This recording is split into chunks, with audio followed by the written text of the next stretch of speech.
A single mom played a haunting melody in the subway, just trying to earn extra money. A powerful businessman froze when he heard it. The song was written by the woman he loved, who died 20 years ago. What he didn't know, that melody held secrets that would pull them both into a dangerous past neither could escape. The Osaka subway at rush hour smelled like rain, and 1,000 strangers pressed too close together. Naomi Carter's fingers found the piano keys anyway, muscle memory guiding her through the opening notes of a melody she'd played 100 times before but never truly understood. "Mama, there's more people today," Malik whispered, tugging at her sleeve. At 8 years old, her son had learned to read crowds the way other kids read picture books, a survival skill for a black family in a city that still stared. "More people means more money, baby. We need new shoes for you, remember?" She'd been in Japan for 14 months now, ever since the nursing agency had offered her a contract that paid 3 times what she made in Atlanta.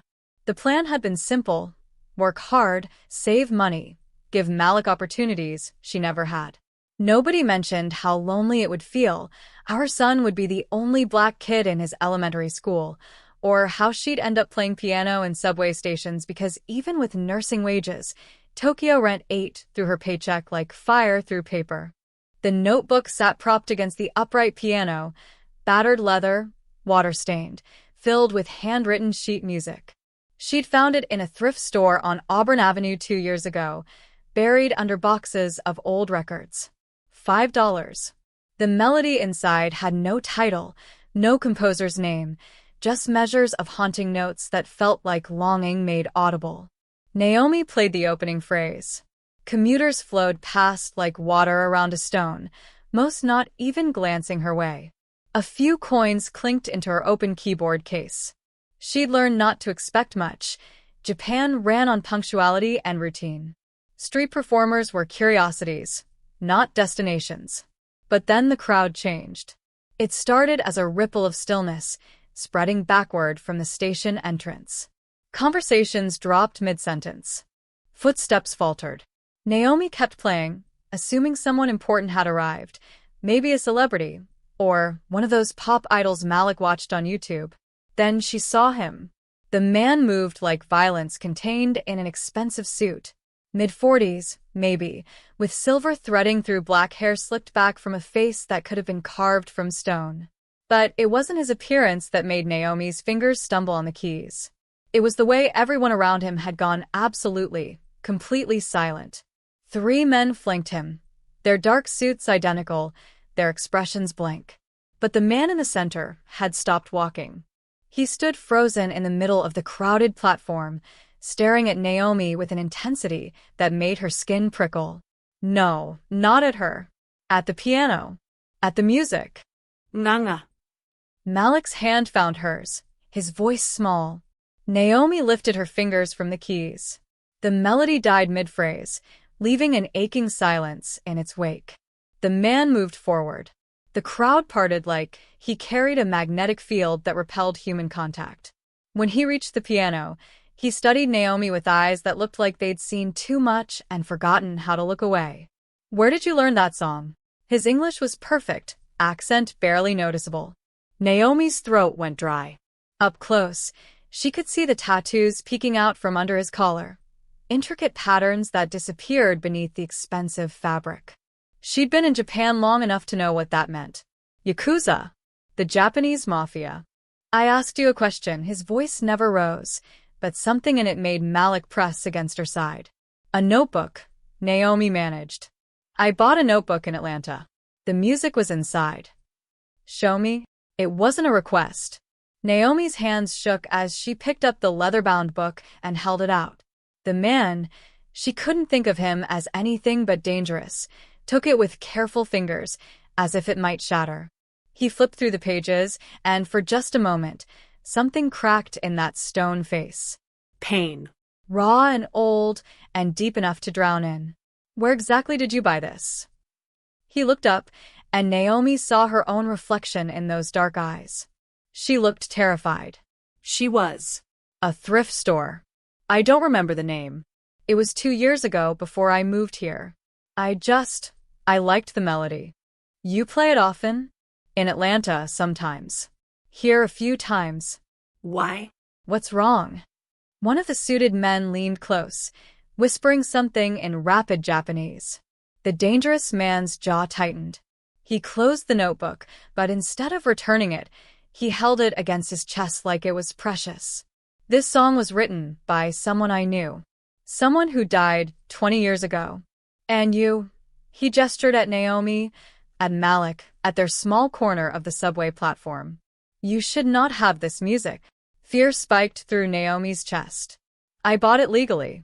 I didn't steal anything. I'm not accusing you of theft, he paused, and when he spoke again, his voice carried an edge of something Naomi couldn't identify. Suspicion? Grief? I'm trying to understand why a woman from America is playing a melody that only one person in the world knew how to write. A person who took that melody to her grave. The station suddenly felt too small, too crowded, too far from anywhere safe. Naomi stood, pulling Malik up with her. Keep the notebook. I don't want trouble. Too late, he held out the notebook. This song will bring you trouble whether you want it or not. People will want to know how you got it. They'll think you're connected to. He stopped himself. They'll think you matter to me. I don't even know who you are. Kazuo Tanaka, he said it like she should recognize the name. When she didn't, something almost like amusement flickered in his eyes. Consider yourself fortunate.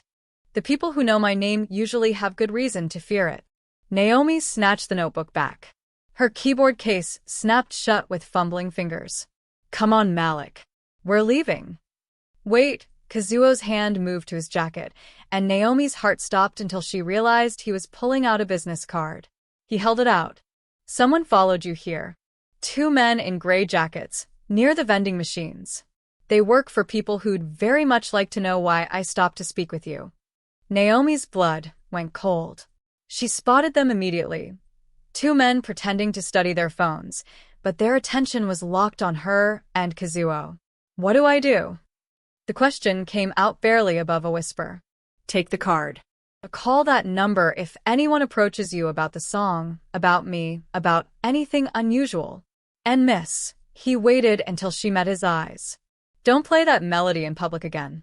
The woman who wrote it was killed because of what she knew. The music itself is innocent, but the attention it brings is not. He turned and walked away, his men falling in behind him.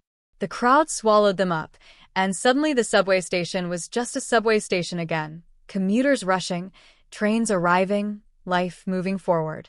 Except Naomi was holding a business card in one hand and her son's trembling fingers in the other, and somehow in the span of 10 minutes, her ordinary life had tilted into something she didn't understand. Mama, who is that man? Naomi looked down at Malik's wide eyes and lied the way parents do when the truth is too scary. Nobody, baby. Just somebody confused. But as they climbed the stairs towards street level, she caught sight of the 2 men in gray jackets following 30 paces behind. Nobody, she thought. Right. The melody still echoed in her head, those haunting notes she'd played 100 times. For the first time, Naomi wondered what the song had been trying to say, and why someone had died rather than let it be heard. Naomi's apartment was a shoebox with a view of another shoebox. 4th floor, no elevator, walls so thin she could hear her neighbor's television through the plaster. But it was hers, and right now, with her door locked and bolted, it felt like the only safe place in the world. Can I watch cartoons? Malik had already kicked off his shoes by the door, one habit he'd picked up fast in Japan. Sure, baby.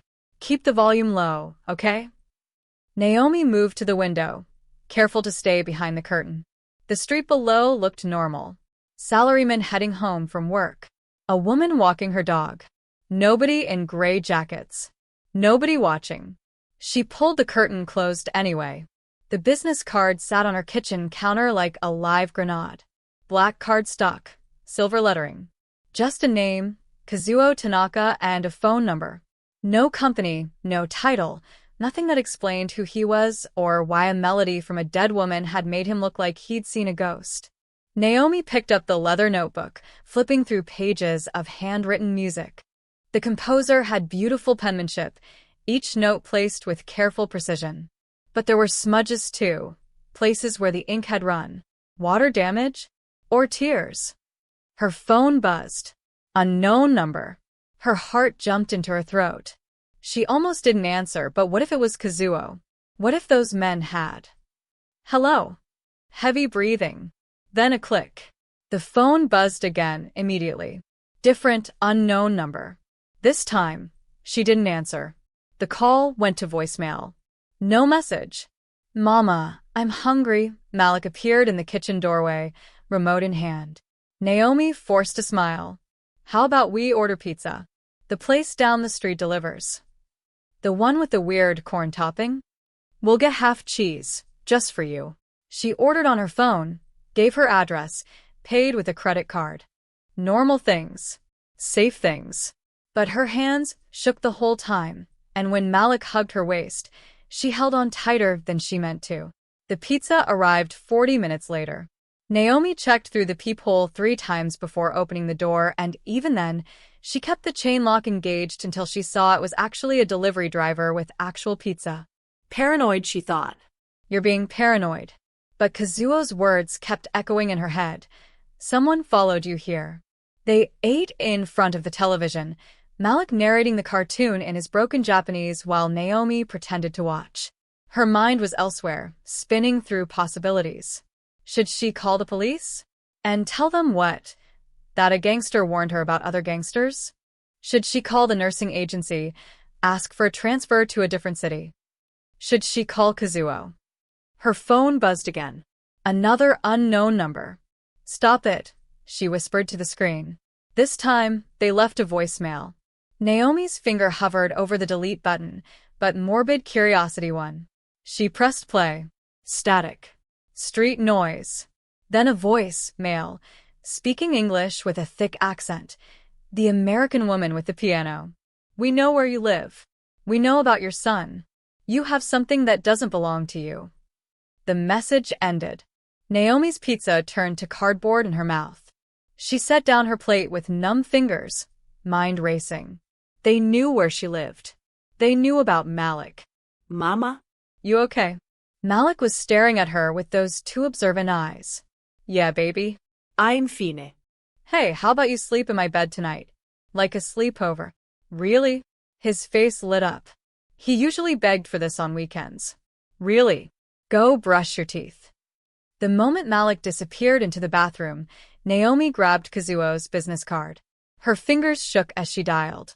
He answered on the first ring. You received a call. Not a question. A statement. How did you? Naomi's voice cracked. They said they know where I live. They mentioned my son. A long pause.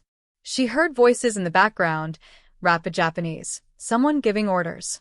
Lock your doors. Don't open them for anyone. I'm sending people to watch your building tonight. You're sending? Naomi let out a strangled laugh. I don't want her people. I want this to stop. I want to go back to being invisible. You stopped being invisible the moment you played that song. Kazuo's voice was matter-of-fact, not unkind. The men who called you work for a man named Robertson. He's American like you. Came to Japan 15 years ago and built an empire importing pharmaceuticals, legal and otherwise. He thinks you have information about his business. I don't have anything. I'm a nurse. I play piano in subway stations. He doesn't know that. All he knows is that I stopped for you, that I spoke to you. In his world, that makes you valuable. A pause. Or dangerous. What do I do? The words came out as a plea. Tomorrow, you skip work. You keep your son home from school. My men will be outside, gray Honda, license plate ending in 47. When you see them, you'll know you're protected. And then what? I just live like this. No, something shifted in Kazuo's voice. Then you come to me, and we figure out why a dead woman's melody ended up in your hands. Because coincidence this significant doesn't exist. Someone wanted that notebook to travel from Japan to America and back again. We need to find out who. The woman who wrote it. What was her name? Silence stretched so long Naomi thought the call had dropped. Emily, Kazuo finally said, and the single word carried 20 years of grief. Her name was Emily Chen. And before you ask, yes, Robert Chen's sister. The woman I loved was the sister of the man who now wants to know why you have her music. The line went dead. Naomi stood in her tiny kitchen, phone pressed to her ear, while Malik sang off-key in the bathroom and somewhere in the city. Dangerous men made plans she couldn't see. The notebook lay open on the counter. Emily Chen's melody stared back at her, beautiful and terrible and somehow, impossibly, at the center of everything. She closed the book. Tomorrow, she'd find answers. Tonight, she just needed to keep her son safe. Kazuo's penthouse overlooked Osaka like a kingdom of neon and shadow. Floor-to-ceiling windows framed the city's pulse, but he saw none of it. The whiskey in his hand had gone warm an hour ago, untouched. Emily's melody played in his head on an endless loop. He'd thought he'd buried her 20 years ago. Black dress, white lilies, a funeral where he couldn't even stand in the front row because her family, Robert especially, had made it clear he wasn't welcome. Emily Chen, classical pianist with a scholarship to Juilliard, dead at 23 because she'd fallen in love with the wrong man. With him. Boss Kenji, his second-in-command, appeared in the doorway. Japanese-American like Kazuo, but younger, sharper around the edges. We've got the information on the woman. Kazuo gestured for him to continue. Kenji consulted his tablet. Naomi Carter, 32 years old. Born in Atlanta, Georgia. Single mother. The father's not in the picture, possibly never was. She worked as a registered nurse at Grady Memorial Hospital for 6 years before taking a contract position here through an international medical staffing agency. Been in Japan for 14 months. No criminal record, not even a parking ticket. No ties to organized crime, no suspicious associations. Family? Mother died when she was 19. Father's whereabouts unknown. She's got a cousin in Atlanta, but they don't seem close based on phone records. Kenji scrolled through data. She lives in a small apartment in a working-class neighborhood, pays her rent on time, sends money to her son's school for lunch programs. By all accounts, she's exactly what she appears to be. A struggling single mom trying to make it work. Kazuo's jaw tightened. Then how does she have Emily's composition? That's where it gets strange. Kenji pulled up another file. I traced the notebook. 20 years ago, Emily was involved in a cultural exchange program between Osaka and Atlanta. She donated some of her sheet music to a charity called Music Bridges. They were trying to get instruments and lessons to underprivileged kids in both cities. Emily never mentioned that. It was right before she died. The program folded 3 years later due to lack of funding. All their donated items went to various thrift stores in the Atlanta area. Based on the timeline and the leather notebook's description, this is almost certainly one of Emily's donations. Kazuo stood, moving to the window. Somewhere out there, Naomi Carter was probably putting her son to bed, not sleeping, wondering how her life had turned into this. So, it's genuine coincidence, he said quietly. She bought a notebook in a thrift store with no idea what it meant. Looks that way. But boss, Kenji hesitated. Robert Chen won't care if it's coincidence. He's already asking questions. He thinks she's a plant, someone you've positioned to send him a message. What message would I be sending? That you haven't forgotten. That Emily's death still matters. Kenji met his boss's eyes. He's paranoid, especially since his pharmaceutical operation is under federal investigation. He thinks you're using his sister's memory to rattle him before you make a move. Kazuo laughed, but there was no humor in it. I haven't thought about Robert Chen in years. I've avoided him, just as he's avoided me. We have an understanding. Had an understanding. The moment you stopped on that subway platform, everything changed. He sees it as a declaration. The whiskey glass hit the window with controlled force, not hard enough to break, but close. Emily wrote that melody for me. She played it once, just once, in her apartment the night before she died. She said it wasn't finished, that she needed to find the ending. And then Robert's men. Kazuo's voice went cold. They killed her because she chose me over her family's plans. Do you think Robert knows you'd recognize the melody? Emily never performed it publicly. As far as I know, she never even wrote it down except in that notebook. Kazuo turned from the window. But Robert knew she composed. If he's seen the notebook, if he somehow knows Naomi played Emily's music, then he thinks it's a message from beyond the grave. Kenji finished the thought. What do you want to do? Kazuo was silent for a long moment. Outside, Osaka blazed with life. Millions of people moving through their ordinary existences, unaware of the currents moving beneath the surface. Increase protection on Naomi Carter and her son. I want eyes on them 24 hours. If Robert makes a move, I want to know before his people get within a block of her. And the woman herself? Tomorrow, bring her here. It's time we talked properly. Kazuo picked up his phone, scrolling to the photo Kenji had sent. A grainy image of Naomi at the subway piano, Malik sitting beside her, both of them smiling before Kazuo's arrival had changed everything. She deserves to know what she stumbled into. She deserves to know who Emily was. You're getting involved, Kenji said carefully. That's dangerous. For you and for her. I've been involved since the moment I heard that melody. The question isn't whether I'm in this, it's how deep Robert is willing to go to punish me for old sins. After Kenji left, Kazuo stood alone in his penthouse, surrounded by wealth that had never brought him peace. The city lights blurred together, and for a moment, he was 25 again, sitting in Emily's cramped apartment while she played piano with fingers that made magic from ivory keys. I'm writing this for you, she'd said, her smile soft in the lamplight. It's about choosing love even when the world says you shouldn't. I just need to find the right ending. She'd never found it. Robert's men had made sure of that. But somehow, impossibly, that unfinished melody had traveled across an ocean and 2 decades to find its way back to him through the hands of a woman who had no reason to play it except that it was beautiful. Kazuo didn't believe in fate. He believed in power, in leverage, in the cold mathematics of survival. But standing in his penthouse with Emily's melody haunting his memory, he wondered if maybe the dead could speak after all.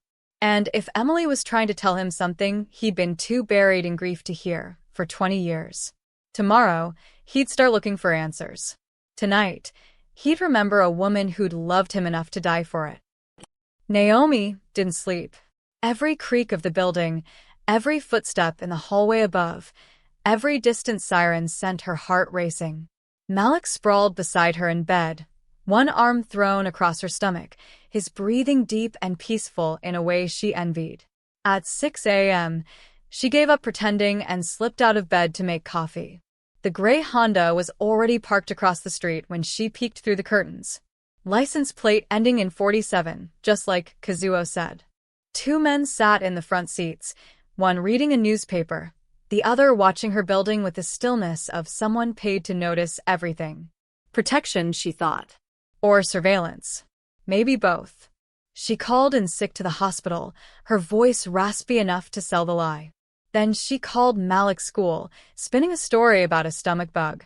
The attendant secretary's disapproval came through clearly even in broken English, but Naomi didn't care. Her son was staying where she could see him.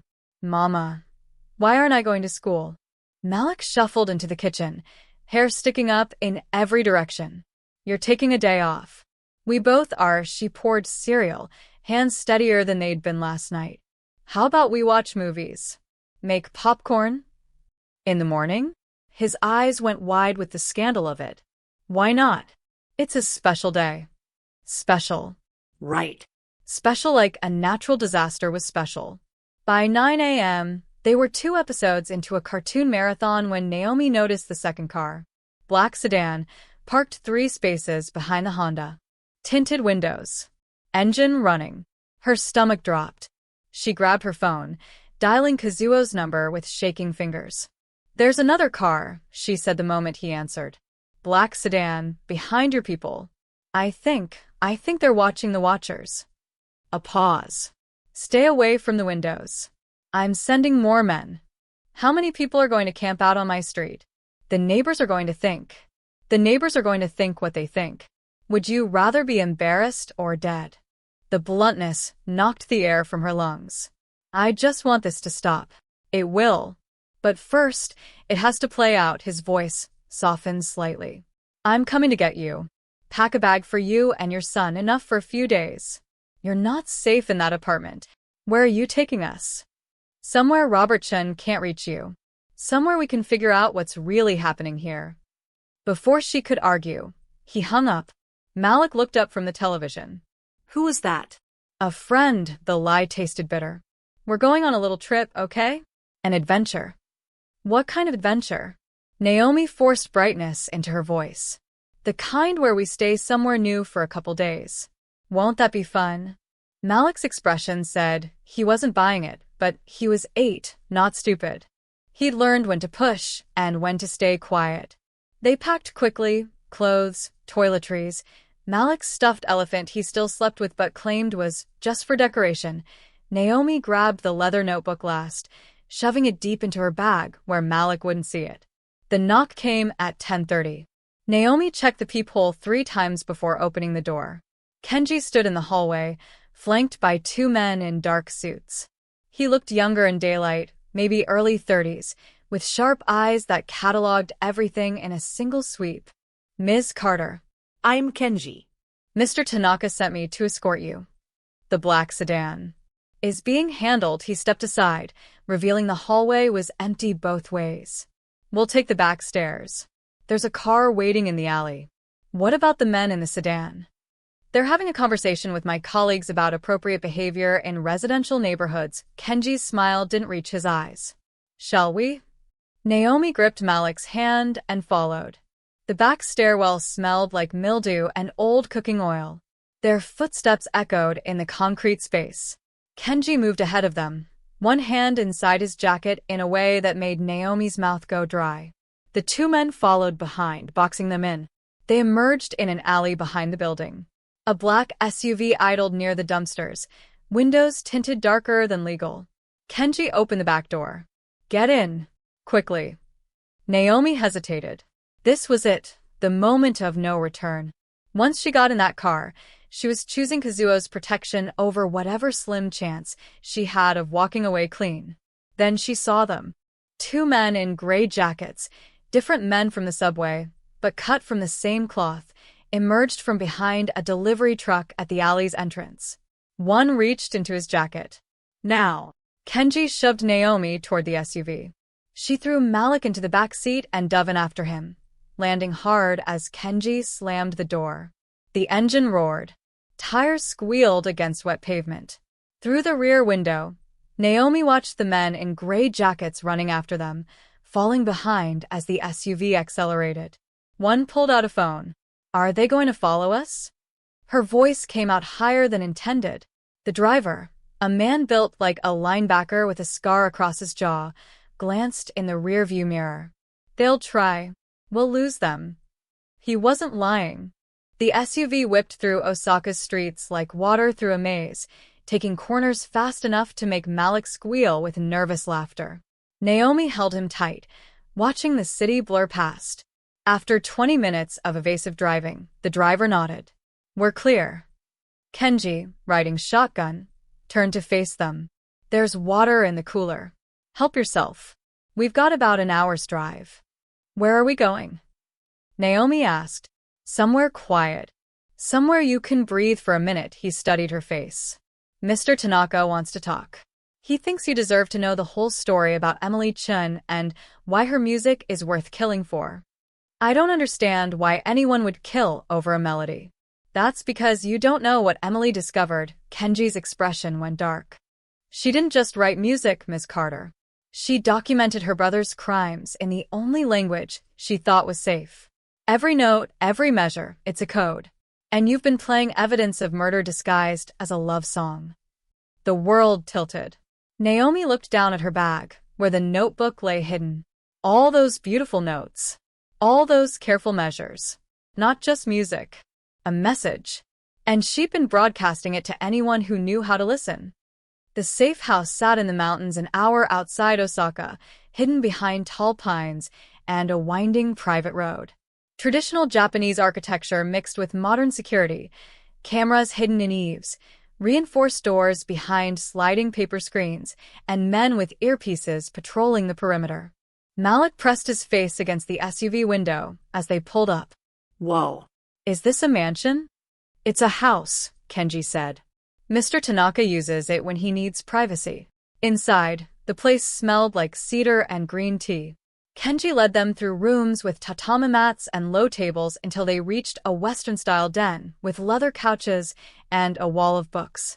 A grand piano sat near the window, black and gleaming. "Wait here. He'll be with you shortly," Kenji gestured to the couches. "There's a kitchen down the hall. Help yourself to anything. The bedroom upstairs is prepared for you and your son." Then he was gone, leaving Naomi alone with Malik and a silence so complete she could hear her own heartbeat.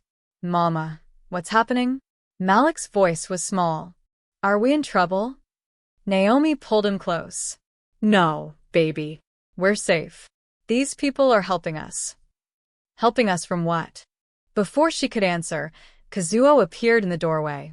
He looked different here. No suit jacket, just a crisp white shirt with the sleeves rolled up, revealing tattoos that snaked up both forearms. Less intimidating somehow, but no less dangerous. His eyes went straight to Malik, something softening in his expression. "You must be hungry," he said, addressing Malik directly. "My housekeeper made lunch. Kenji will take you to the kitchen. She makes the best katsu curry in Japan." Malik looked to Naomi for permission. She nodded, and Kenji materialized to guide him away, leaving her alone with Kazuo. The silence stretched. "You told me the melody was evidence," Naomi said finally. "Evidence of what?" Kazuo moved to the piano, running his fingers across the keys without pressing them. 20 years ago, Robert Chen ran a pharmaceutical distribution company. Legitimate mostly. But he started bringing in unregulated drugs from China, cheap knockoffs of expensive medications. Cancer treatments, blood thinners, insulin. People died. Dozens of them. And Emily found out. Emily was training to be a forensic accountant before she switched to music. She still helped Robert with his books occasionally, family obligation. She discovered the discrepancies. Money that didn't add up. Shipments that didn't exist on paper. She started documenting everything. He turned to face Naomi. But she knew if Robert found written records, he'd destroy them. So she encoded the information in the only language she spoke better than English. "Music," Naomi whispered. "Music." Kazuo's smile was bitter. Each note corresponds to a number or a letter. The tempo indicates dates. The key signatures mark locations. It's brilliant, really. Anyone else would just hear a beautiful, unfinished composition. But if you know how to read it, you can decode Robert's crimes. Exactly. She showed me once, explained the system. I didn't understand all of it, I'm not a musician. But I knew what she was risking. His voice went rough. I begged her not to go to the authorities. I told her Robert would kill her before she ever made it to trial. She said some things were worth dying for. Naomi's throat tightened. What happened? She was going to meet with federal investigators. She'd already made contact, set up a meeting. But Robert found out. I never learned how. He sent men to her apartment the night before she was supposed to testify. They made it look like a robbery gone wrong. Kazuo's hands clenched into fists. She was 23 years old. She played Carnegie Hall twice. She had a scholarship to continue her training in Vienna. And she died on her kitchen floor because her brother valued money over her life. Why didn't you go to the police? I did. They investigated. Robert had alibis, witnesses, lawyers who tied everything up until the case went cold. Without Emily's testimony, and without the encoded evidence, which I thought died with her, there was nothing concrete to charge him with. He met her eyes. I spent 20 years building my own power base, thinking someday I'd be strong enough to make him pay. But I never found the proof I needed. Until you walked into that subway station playing Emily's melody like a ghost come back to life. Naomi pulled the notebook from her bag with trembling hands. So this is it. This is the evidence. If we can decode it properly, yes. Emily only explained the basics to me before she died. But with the right cryptographer, someone who understands both music theory and forensics, he stopped himself. It's been 20 years. Roberts covered his tracks. Even if we decode the melody, it might not be admissible in court. Then why does he want it so badly? Because even if it won't convict him legally, it will destroy him socially. Roberts built an empire on respectability. He's donated millions to charities, sits on hospital boards, has politicians in his pocket. If the world learns he killed his own sister to hide his crimes, Kazuo's smile was sharp as a knife. He'll lose everything that matters to him. Naomi stared at the notebook. All those hours she'd spent playing this melody, thinking it was just beautiful music. All those nights practicing, trying to capture the emotion in each measure. She'd been playing a dead woman's testimony. I want to help, she heard herself say. I want to finish what Emily started. This isn't your fight. It became my fight the moment I played that melody in public. You said it yourself, I'm already a target. Robert thinks I know something. So let's make sure I actually do, she stood, holding the notebook like a weapon. Emily chose to risk everything for justice. The least I can do is honor that choice. Kazuo studied her for a long moment. You're braver than you look. I'm terrified, Naomi corrected. But I've got a son who needs to see his mother stand up for what's right. Even when it's scary. Especially when it's scary. A sound from the doorway made them both turn. Malik stood there, curry sauce on his chin, eyes bright with curiosity he was trying to hide. Can I see the piano? He asked. Kazuo's expression shifted, something almost gentle crossing his features. Do you play? Mama's teaching me. I'm not very good yet. Everyone starts somewhere. Kazuo gestured to the instrument. Go ahead. Malik crossed to the piano, climbing onto the bench. His small fingers found middle C, then began picking out a simple scale. Clumsy, but determined. Naomi watched her son, this beautiful child she'd brought into a dangerous world, and felt something crystallize in her chest. Emily Chun had been brave. Emily Chun had stood up to her own brother for the sake of strangers who would never know her name. Naomi could do the same. She had to. For Malik. For Emily. For every person Robert Chun had hurt and would hurt again if someone didn't stop him. So how do we decode it? She asked Kazuo. He smiled, the first real smile she'd seen from him. We start by teaching you to read music like a cryptographer instead of a pianist. And then we finish Emily's song. 3 days passed in the mountain house like living in a snow globe, beautiful, isolated, and utterly disconnected from the real world. Naomi spent hours with Kazuo and a cryptographer he'd flown in from Tokyo, a nervous woman named Dr. Sarah Kim who spoke 5 languages and could break codes the way Naomi read sheet music. It's elegantly simple, Dr. Kim said, spreading the notebook pages across the dining table. Each note represents a number.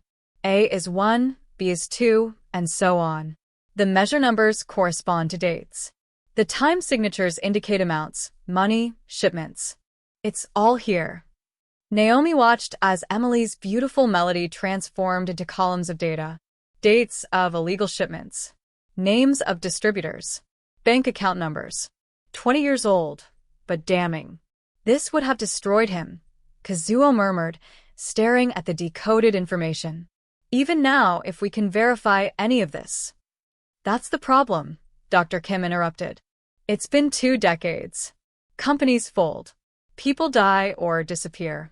We'd need to cross-reference this with federal records, and even then, she shook her head. It's evidence, but circumstantial. A good lawyer would tear it apart. Naomi's stomach sank. So we did all this for nothing? Not nothing, Kazuo said quietly. We know the truth now. That's something. But it wasn't enough. Not for Emily. Not for the people who died from Robert's fake medications. That night, unable to sleep, Naomi found Kazuo on the back porch. He sat in darkness, whiskey glass in hand, staring at mountains she could barely see. Can I ask you something? She sat beside him, without waiting for permission. You just did. Why did Emily donate the notebook? If it was evidence, why let it out of her sight? Kazuo was quiet for so long she thought he wouldn't answer. I've wondered that myself. Maybe she thought it would be safer hidden in plain sight. Or maybe, he paused. Maybe she knew she was going to die and wanted the evidence to survive somewhere Robert would never think to look. A charity for underprivileged kids, Naomi said slowly. She sent it to Atlanta specifically? Music Bridges had sister programs in both cities. But yes, Emily requested her donations go to the Atlanta location. Kazuo turned to look at her. Why? Naomi's mind was racing. When I bought that notebook, it was in a box with other items from the same estate sale. Old vinyl records, a few instruments, some books about music theory. The thrift store owner said it all came from a program that shut down. Music Bridges closed in 2007. But where did they store their items before donating them? Who handled the distribution? Naomi stood, pacing. What if Emily didn't just send the notebook randomly? What if she sent it to someone specific? Kazuo's expression sharpened. Kenji pulled the records. Music Bridges was run by. He stopped, pulling out his phone. Minutes later, Kenji appeared in pajamas and a robe, looking annoyed until he saw Kazuo's face. I need everything about Music Bridges. Who ran the Atlanta office? Where the donations were stored? Everything.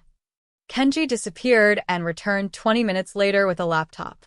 The Atlanta office was managed by a woman named Lorraine Hayes. She ran it out of a community center in Auburn Avenue until funding dried up. After the program closed, she stored everything in her garage for years before donating it all when she moved to assisted living. Is she still alive? Naomi asked. Yes. She's 83 now, living in a nursing home outside Atlanta. Kazuo and Naomi locked eyes. Emily knew Lorraine, Naomi said. She had to have. You don't send something that important to a random program. We need to talk to her. Kazuo stood. Kenji, I want a flight to Atlanta. Tomorrow. Boss, if you leave Japan right now, Robert will know. He's watching everything. Then he'll know. I'm done hiding. Kazuo's voice carried steel. Emily left us a trail 20 years ago. I'm going to follow it. Naomi touched his arm. Let me go. Robert doesn't know me, not really. I'm just a woman who bought a notebook. But you? He's been watching you for 2 decades. If you show up in Atlanta, he'll know exactly why. It's too dangerous. Everything about this is dangerous. But I can move freely.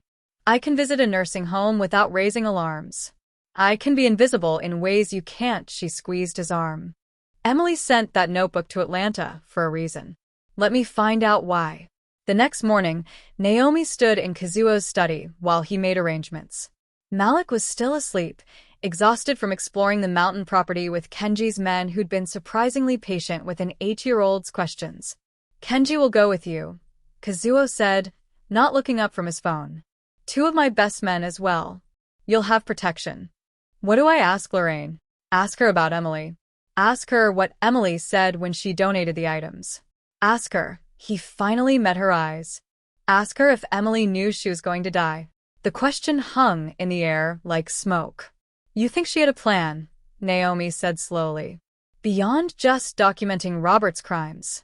You think she wanted the notebook to resurface someday. Emily was brilliant. Brilliant people don't make random decisions. Kazuo pulled out the original notebook, handling it like something sacred. This survived 20 years and an ocean to find its way back. That's not coincidence. Then what is it? Hope. The words seemed to pain him. Emily believed in justice. She believed good people would fight for what's right. Maybe she was sending the evidence forward in time, trusting that eventually someone would find it. Someone who'd care enough to finish what she started. Naomi took the notebook, feeling its weight. Someone like me. Someone exactly like you. That afternoon, Naomi packed a bag, while Malik protested having to stay behind. I'll be back in 3 days, she promised, kissing his forehead. Mr. Tanaka and Kenji will take good care of you. You can play that piano as much as you want. Will you be safe? The question broke her heart. 8 years old and already worried about his mother's safety. I'll be careful, she said instead of lying. And I'll call you every night before bed. At the airport, Kazuo walked her to security. If anything feels wrong, you call me. If Robert makes contact, you get out immediately. Your life is worth more than any evidence. Emily didn't think so. Emily was wrong, his voice roughened. She thought she had to sacrifice everything. But sometimes the bravest thing is choosing to live. To keep fighting another day. To be there for the people who need you. He was talking about Emily, but looking at Naomi like maybe he was talking about her too. I'll be careful, she promised. On the plane, Naomi opened the notebook one last time. Emily's careful handwriting, each note placed with precision and purpose. A melody that was also a message. A love song that was also a testimony. Somewhere in Atlanta, an 83-year-old woman held the key to why Emily Chun had sent her life's work across an ocean. And Naomi was going to find out, even if the truth was more dangerous than the lie. Atlanta felt like coming home and walking into a stranger's house at the same time. Naomi had been gone 14 months, but the city had kept moving without her. New buildings rising downtown, different stores in familiar spaces, the whole rhythm shifted just enough to feel off. Kenji had booked them into a hotel near the nursing home. Professional, forgettable, the kind of place where nobody asked questions. Two of Kazuo's men, Marcus and James, both Japanese Americans who'd grown up in California, swept the rooms for bugs before letting her unpack. "We're clear," Marcus said. "We'll be next door. You need anything, you knock. You go anywhere, we go with you." "I'm just visiting a nursing home. Robert Chun has people everywhere, Miss Carter. Even in Atlanta." Especially in Atlanta. This is where Emily died. James's expression was grim. "He'll know you're here within hours if he doesn't already." Naomi checked her phone. A text from Malik, sent from Kazuo's number, playing piano. "Mr. Tanaka says I'm getting better. Miss you, Mama." She smiled despite herself. Kazuo, the feared Yakuza boss, babysitting her son while she chased ghosts in Atlanta. The nursing home visit was scheduled for the next morning. Naomi spent the evening reviewing what Dr. Kim had decoded, memorizing dates and details. If Lorraine Hayes was the key, Naomi needed to be ready for whatever door she opened. She called Malik before bed, listening to him chatter about the koi pond and how Kenji taught him to say thank you in Japanese. In the background, she could hear a piano playing Kazuo, she realized, working through scales with the same melody she'd learned in the subway. "Is that Mr. Tanaka playing?" she asked. "Yeah.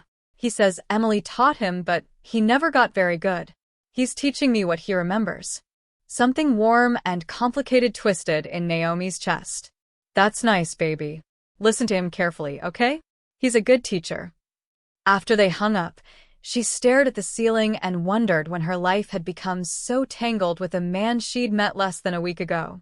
The next morning arrived gray and humid, Atlanta summer pressing down like a wet blanket. The nursing home smelled like antiseptic and overcooked vegetables. Lorraine Hayes sat in a wheelchair by the window of her room, thin as paper, but with eyes that were sharp as cut glass. "You're the one who called about Emily Chun," she said before Naomi even introduced herself. "I remember her. Beautiful girl. Such a tragedy what happened." Naomi sat in the visitor's chair, Kenji standing silent by the door. "I bought a notebook that belonged to her. Music she'd written.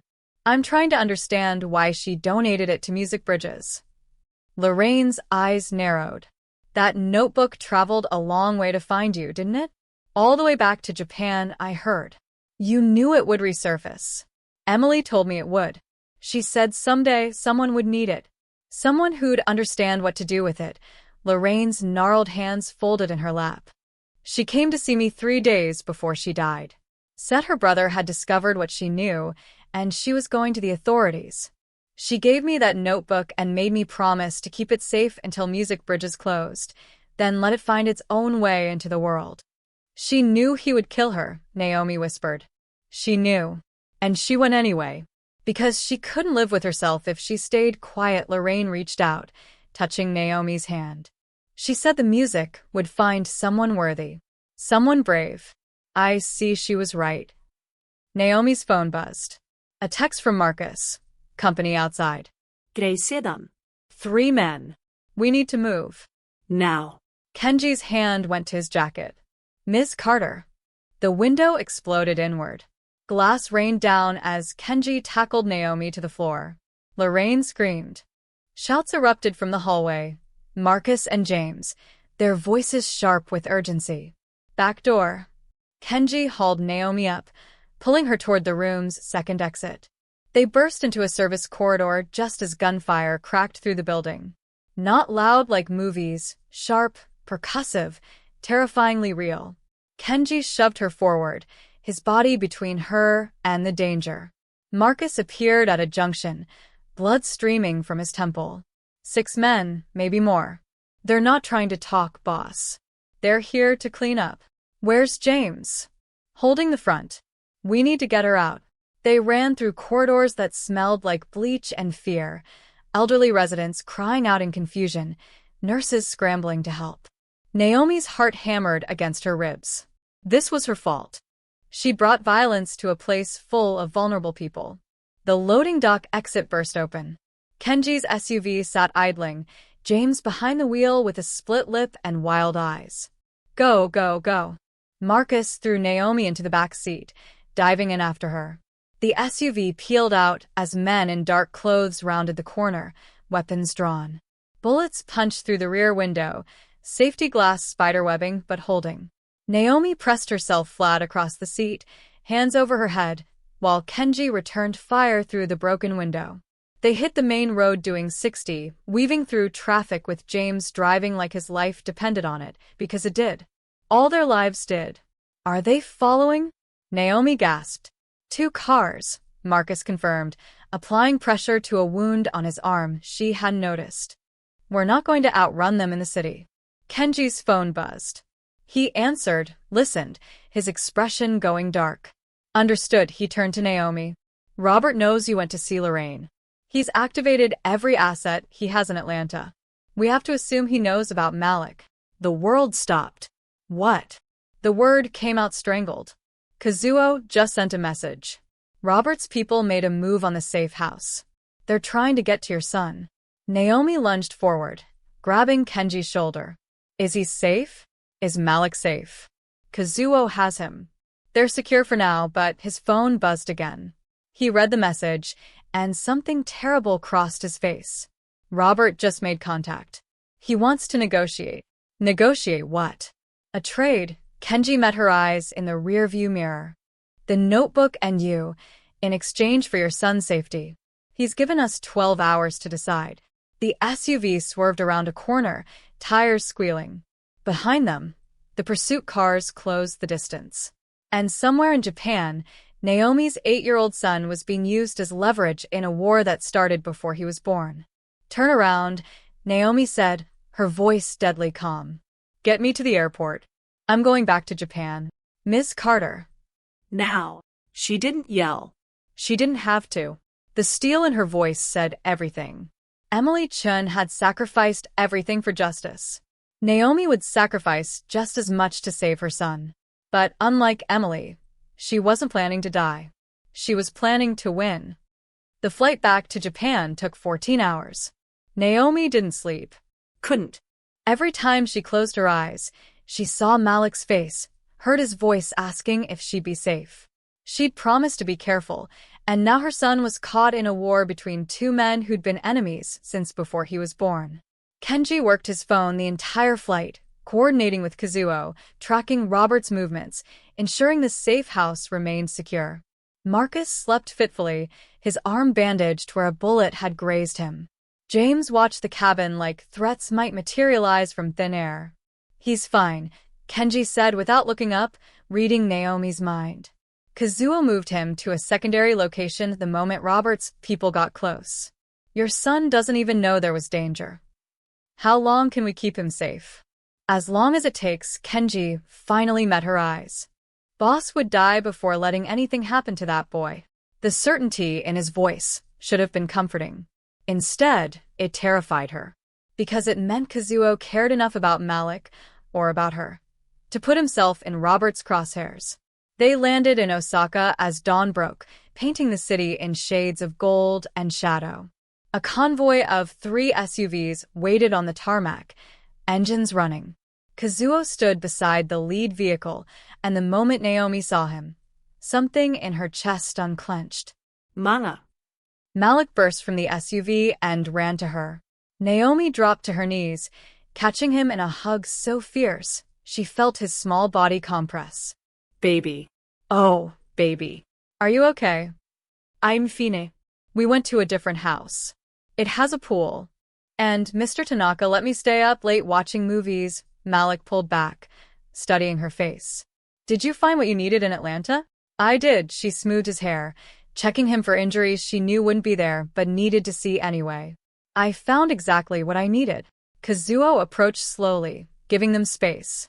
His expression was carefully neutral, but Naomi saw the tension in his shoulders, the tightness around his eyes. He'd been as worried as she was.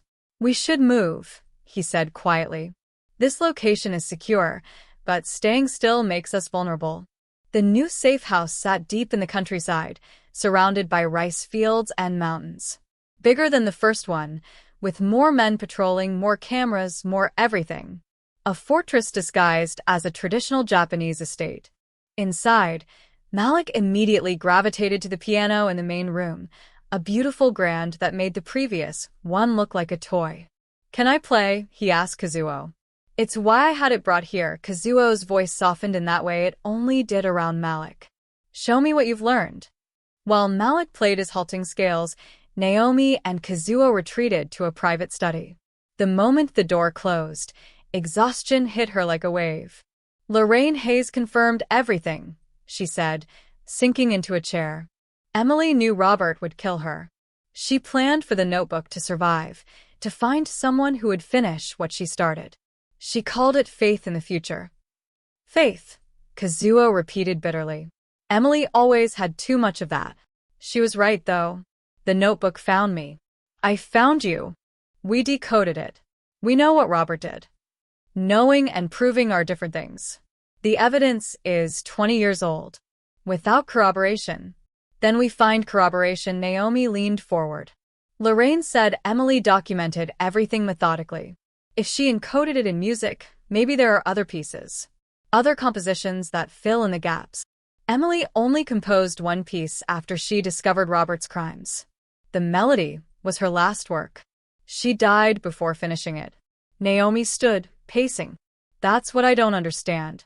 The melody in the notebook, it stops mid-phrase, like she ran out of time. But when I play it, I hear more. I feel where it should go next. It's like she struggled for words. It's like the ending is already there, waiting to be found. Kazuo's expression shifted. Play it for me. Now. They moved to the main room where Malik had graduated from scales to attempting a simple children's song. He looked up as they entered. Mama's going to play, Kazuo told him. Why don't you sit here and listen? Malik settled on the couch, sensing something important was happening. Naomi's hands found the keys. She didn't need the notebook anymore. She'd played Emily's melodies so many times it lived in her muscle memory.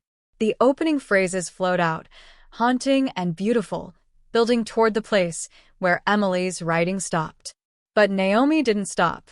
Her fingers kept moving, finding notes that felt right, that completed the musical sentence Emily had left unfinished. The melody shifted from melancholy to something else, not quite hope, but resolution. Acceptance. Peace. When the final chord faded, silence filled the room. Kazuo stood frozen, staring at her with an expression she couldn't read. Where did you learn that ending? I didn't. I just felt it. Like it was already there, waiting to be played. Naomi's voice wavered. Did I get it wrong? No, Kazuo moved to the piano, touching the keys like they might burn him. You got it exactly right. Those final measures, I heard Emily play them once, the night before she died. She was working out the ending, trying different variations. What you just played was note for note what she considered the true ending. But she never wrote it down. The air felt electric, charged with something Naomi couldn't name. How is that possible? She whispered. I don't know. Kazuo looked at her like she was a ghost or a miracle or both. But Emily believed in things I didn't. Signs. Connections that transcended logic. She used to say music was a language that existed before words, that it could communicate across time and death. He paused. I thought she was being poetic. But you just played something you should know. Something that died with her. Malik spoke up from the couch, his voice small. Maybe the music told Mama how to finish it, like it wanted to be complete. Kazuo and Naomi looked at each other, and in that moment, something fundamental shifted between them. This wasn't just about evidence anymore, or revenge, or even justice. This was about honoring a woman who'd believed love and truth were worth dying for. A woman who'd sent her final testimony forward in time, trusting that somehow, someone would understand. "Play it again," Kazuo said hoarsely. "The complete version. I want to hear what Emily was trying to say." Naomi played. And this time, as the melody built toward its completion, she understood what Emily had been composing wasn't just evidence. It was a love letter. To Kazuo. To justice. To the future. And somehow, across 20 years and an ocean, Naomi had been chosen to deliver it. 4 days in the countryside safe house felt like 4 years. Malik adapted the way children do, making games out of confinement, befriending Kazuo's guards who taught him card tricks and basic Japanese phrases. But Naomi felt the walls closing in, felt herself becoming smaller, more afraid, more willing to hide. That had to stop. "I want to go back to work," she announced over breakfast on the 5th morning. Kazuo, Kenji, and Dr. Kim all looked up from their coffee. "That's not advisable," Kenji said carefully. "Robert's people are still actively searching. Let them search. I'm not going to spend the rest of my life in hiding because a criminal thinks I know something." Naomi set down her cup with more force than necessary. Emily didn't hide. She stood up and faced her brother, knowing exactly what it would cost. "The least I can do is live my life." Emily died, Kazuo said quietly. Emily won. 20 years later, her truth is coming out. Her evidence survived. Her love survived. Naomi met his eyes. "I'm not going to dishonor that by cowering in a safe house while Robert dictates my existence." Doktor Kim cleared her throat. There might be a way to do both. To live publicly but under protection. If we're strategic about it. "What are you thinking?" Kazuo asked. "A performance. Public, announced, impossible to attack without massive exposure." Dr. Kim leaned forward. "Naomi plays the completed melody at a community center or cultural event. We live stream it. Document everything. Robert can't touch her without revealing himself." "That makes her a target," Kenji objected. "She's already a target. This makes her a visible one, which is safer than being hunted in shadows." Dr. Kim looked at Naomi. "And it sends a message. Emily's melody is complete. The evidence exists. Hiding or attacking won't make it disappear." Kazuo was silent for a long moment, jaw tight. Finally, he nodded. "There's a community center in Kyoto that hosts cultural exchange events. They've been asking me for donations. I can make arrangements." "How soon?" Naomi asked. 3 days. "Make it 2. The longer we wait, the more time Robert has to plan." She stood, feeling something settle in her chest. Purpose. Direction. "I'm done running. It's time to finish what Emily started." The next 48 hours blurred into preparation. Kazuo rented out the entire community center for a cultural exchange concert and spread word through social channels. Dr. Kim helped Naomi write down the completed melody properly, ensuring every note Emily had encoded was preserved while adding the ending Naomi had somehow channeled. "It's perfect," Dr. Kim said, studying the finished composition. "Technically brilliant and emotionally devastating. When you play this publicly, people will remember it. They'll share it. It'll become part of the cultural conversation." "That's the point," Naomi said. "Emily wanted her truth to live forever. This is how we make that happen." Malik watched the preparations with wide eyes. "Can I come? To the concert?" Naomi knelt beside him. "I need you to stay here where it's safe. Mr. Tanaka's people will keep you protected, and you can watch on the live stream." "Okay." "You're scared," Malik said, reading her in that unnerving way only children can. "I'm terrified. But sometimes we have to do scary things because they're right. Emily taught me that." Emily was brave. "Yeah, baby." She was. Naomi pulled him close. "And so are you." The night before the concert, Naomi found Kazuo on the terrace overlooking the rice fields. The moon was full, turning everything silver and strange. "Can't sleep?" she asked. "Thinking about tomorrow." He didn't look at her. "Thinking about the last time I watched someone I cared about walk into danger for a principal."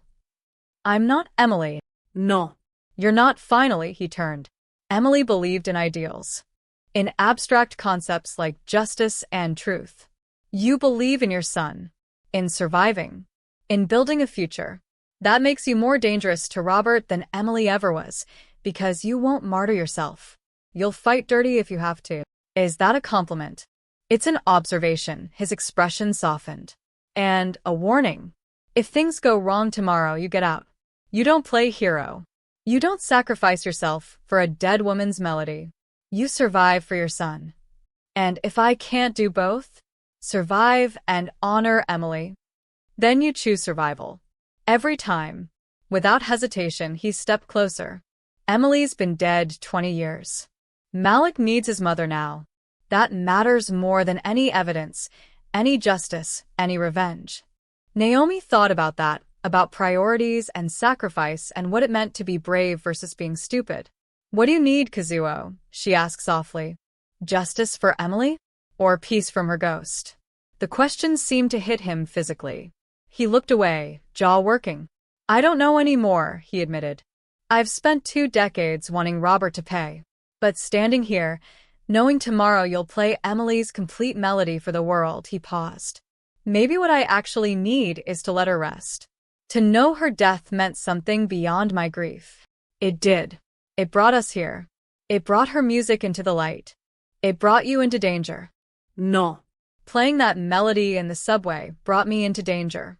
Choosing to help you decode it brought me into danger. But those were my choices, Kazuo. Not yours. Not Emily's. Naomi touched his arm. Tomorrow, I'm playing that concert because I choose to. Because Malik deserves to see his mother stand up for what's right. Because some things are worth the risk. Kazuo covered her hand with his. Emily would have liked you. I would have liked her too. They stood in the moonlight, connected by a dead woman's melody and a living child's future, and for a moment, the danger ahead felt manageable. Tomorrow, Naomi would sit at a piano in front of strangers and play a song that was evidence and art and testimony. She'd finish what Emily started, add her own voice to a melody written in code and heartbreak. And maybe, just maybe, they'd all find the ending Emily had been searching for. The one that meant hope instead of sacrifice. Life instead of death. A future where the music survived, and so did the people who played it. The call came at 3 a.m., 12 hours before the concert. Naomi jerked awake to shouting from downstairs. She grabbed her robe and rushed to the main room, where Kazuo stood surrounded by his men, all armed, all tense as wire about to snap. What happened? She asked. Kazuo's expression was carved from stone. They took Kenji. The world tilted. Who? Robert's people? Yes, he turned his phone around, showing her a video. Kenji sat bound to a chair in what looked like a warehouse, blood running from a cut above his eye. Behind him stood 3 men in dark clothes, faces obscured. A voice spoke over the video, American accent thick with threat. You have until noon to deliver the woman and the notebook to the address we'll send. Come alone, or we start sending pieces of your second-in-command back to you. Refuse and we kill him, then we come for the boy. The video ended. Naomi's legs gave out. She sank onto the couch, hands shaking. They mentioned Malik. They know where he is. They're bluffing. This location is secure. You said the last location was secure too. Her voice cracked. They took Kenji right from under our noses. What makes you think they can't get to my son? Kazuo's jaw tightened, but he didn't argue because they both knew she was right. Marcus appeared in the doorway, phone pressed to his ear. He looked sick. Boss, we've got a problem. Kenji was grabbed during a supply run to the city. They ambushed the convoy, 3 men down, 2 wounded. They knew the route, the timing, everything. We have a leak, Kazuo said flatly. The words hung in the air like poison gas. Someone in Kazuo's organization had betrayed them. Someone close enough to know schedules, locations, security protocols. Robert's been planning this, Naomi said, understanding flooding through her. The concert, going public, he knew we'd do exactly this. He's been waiting for us to make our move. Then we don't give him what he wants. Kazuo began issuing orders in rapid Japanese. His men scattered, some to reinforce perimeter security, others to begin counterintelligence sweeps. We have to trade, Naomi said. We give him the notebook and we get Kenji back. No. Kazuo, they'll kill him. They'll kill you. He whirled on her, control cracking. You think Robert will just take the notebook and let you walk away? You've seen too much, know too much. The moment you're in his hands, you're dead. And then he comes for Malik anyway because children are loose ends. So what do? Let Kenji. We find the leak. We figure out how Robert is getting his information. And then we turn his trap against him. Kazuo's eyes were hard as diamonds. I don't sacrifice my people. Not Kenji. Not you. Not anyone. Noble words from a man whose second-in-command is bleeding in a warehouse. The slap of her words hit harder than fists. Kazuo's expression went cold, distant. You think I don't care? Kenji's been with me for 15 years. He's family. But trading you for him just means both of you end up dead, and Robert still wins. Dr. Kim entered carrying a laptop. I might have something. The concert was supposed to be live-streamed through a local production company. I just discovered they've been paid off. The stream was going to be hijacked, replaced with footage of the empty concert hall. Robert planned to grab Naomi during the performance while the world watched nothing. So the concert is off, Marcus said. No, Naomi stood, decision crystallizing. We do the concert, but we change everything else. Different venue, different streaming service, different security. We make Robert think his plan is working until the moment it isn't. Kazuo studied her. You want to bait him. I want to force him into the open. He's been pulling strings from the shadows for 20 years. Time to drag him into the light. She grabbed the notebook from the table. This melody was Emily's testimony. Playing it publicly isn't just about honoring her. It's about making Robert's crimes impossible to hide. If he comes for me during the performance, he does it in front of cameras, witnesses, evidence. He'll send men. He'll stay hidden. Maybe. Or maybe he'll be arrogant enough to come himself. Either way, we get the confrontation on our terms, not his.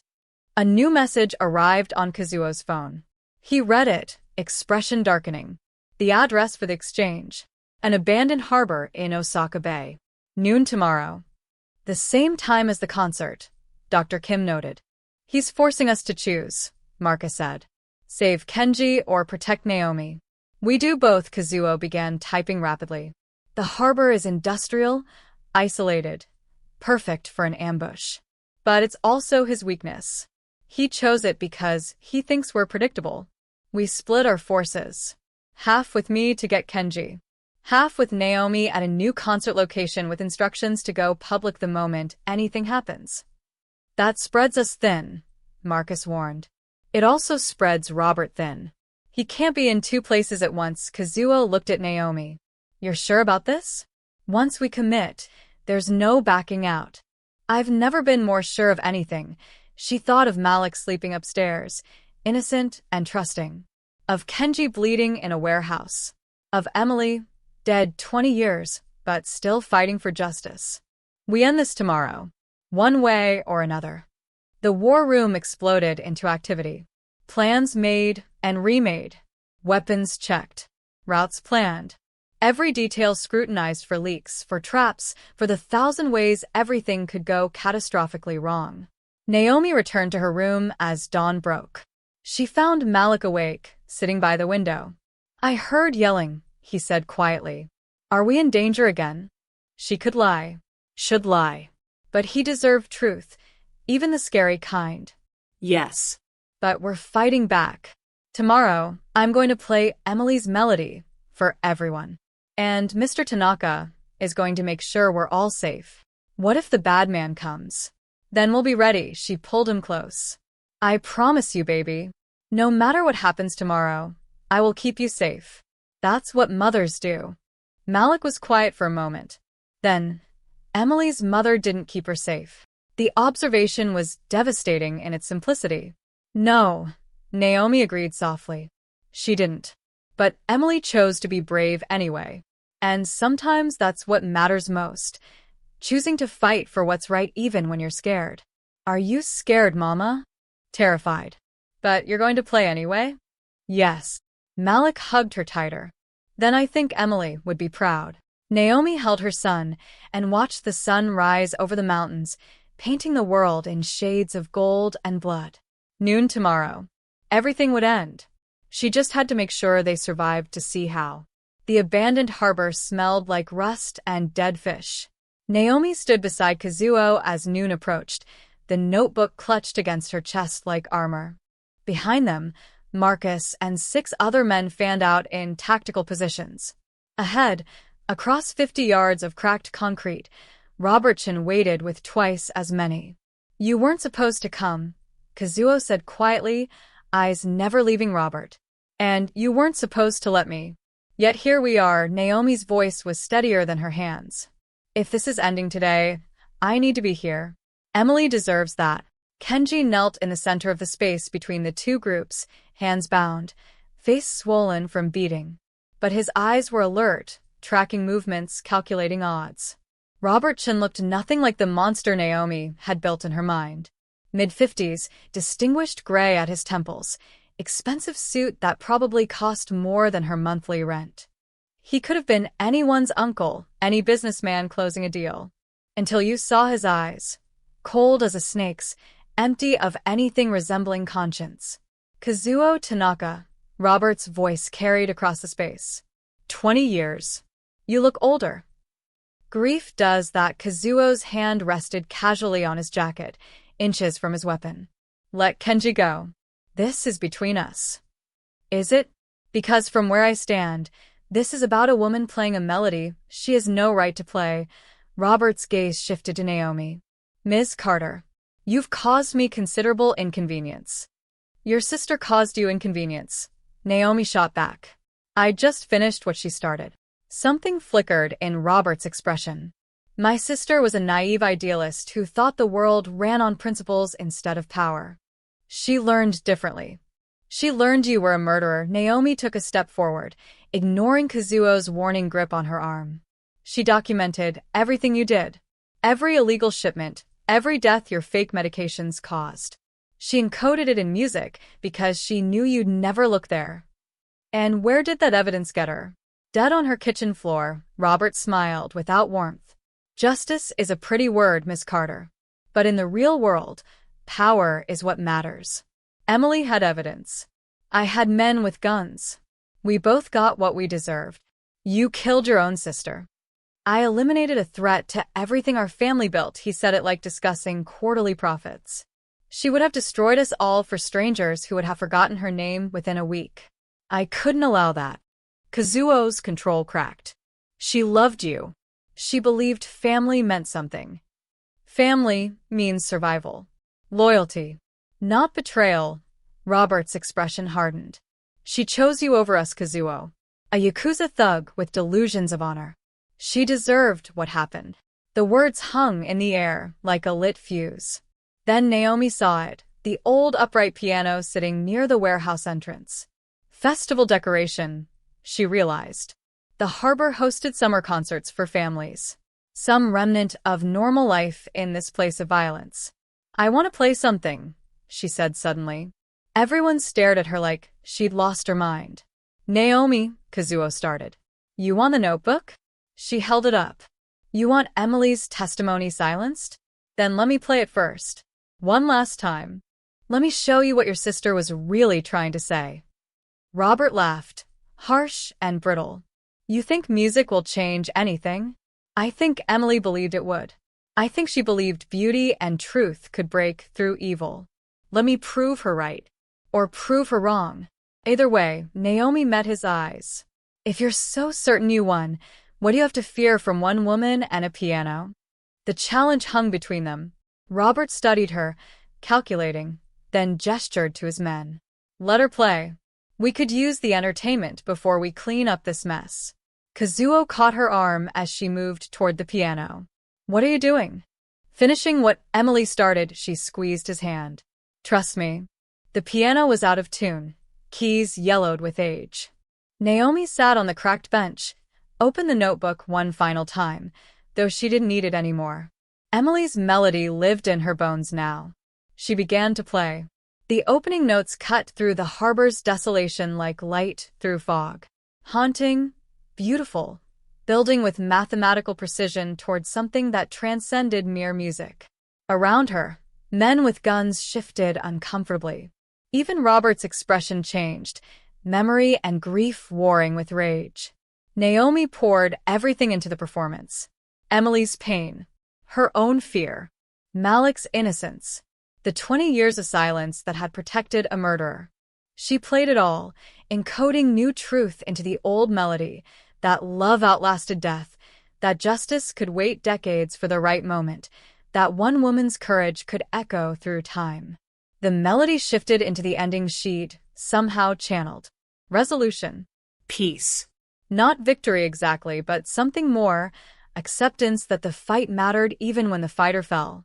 As the final notes faded, Naomi saw tears on several faces. One of Robert's men had lowered his weapon. Another stared at his boss like seeing him clearly for the first time.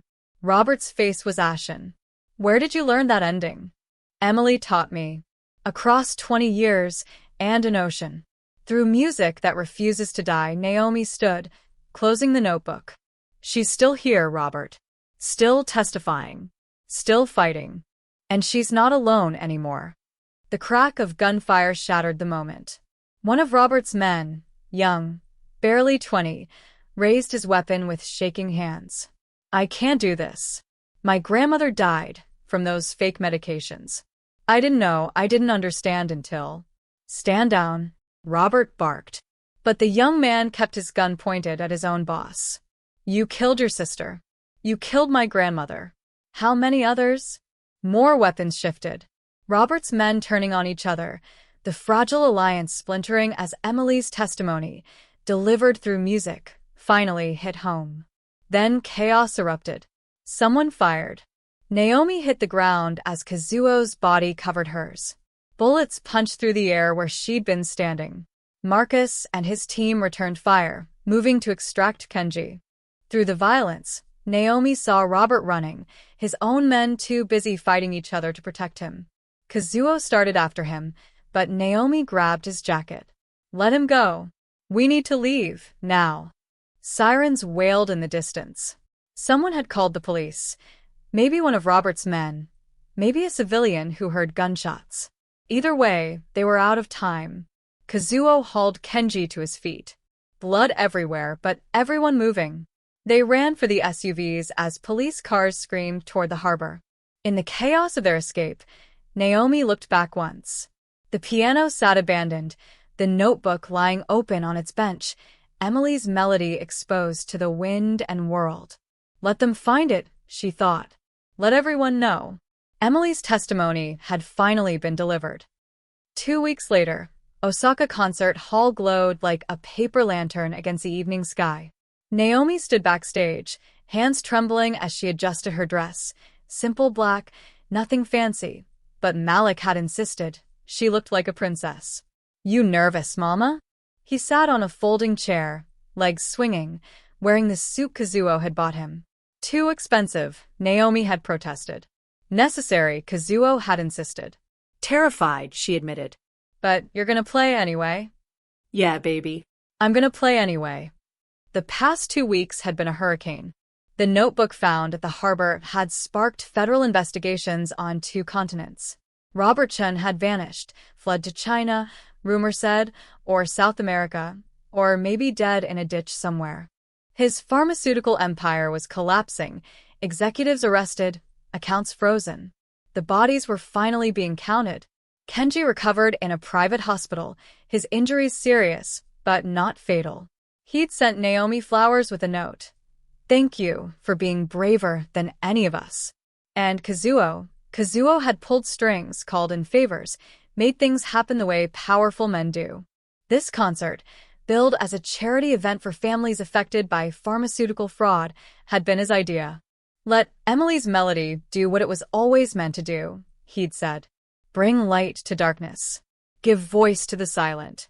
And let people heal." A stagehand appeared. "5 minutes, Miss Carter." Naomi nodded, throat tight. She kissed Malik's forehead. "You'll be in the front row with Mr. Tanaka." If you get scared, I won't get scared. You're my mama. You're the bravest person I know. The words steadied her more than anything else could have. The concert hall held 300 people, families who'd lost loved ones to Robert's fake medications, journalists covering the story, musicians who'd heard about Emily's encoded testimony and wanted to witness history. The live stream would reach thousands more. Naomi walked onto the stage to applause that felt like thunder. The piano waited, a gorgeous Steinway that sang under your fingers. She sat, adjusted the bench, looked out at the audience. There, front row center, Malik grinning with pride. Beside him, Kazuo, expression unreadable but present. Being seen. Choosing to honor Emily publicly after hiding his grief for 20 years. Naomi placed her hands on the keys and began. Emily's melody poured into the concert hall like water finding its level. The opening phrases, mathematical and precise, encoding dates of shipments, names of victims, proof of crimes.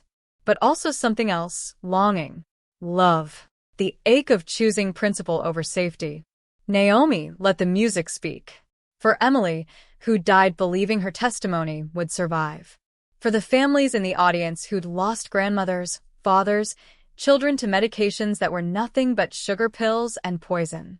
For Malik, who deserved a world where courage mattered more than power. And for herself, for the woman who'd bought a notebook in a thrift store never knowing it would change everything. The melody built toward the ending sheet, somehow channeled. Not Emily's ending exactly, that had died with her. But something new. A continuation. Emily's grief transformed into Naomi's hope.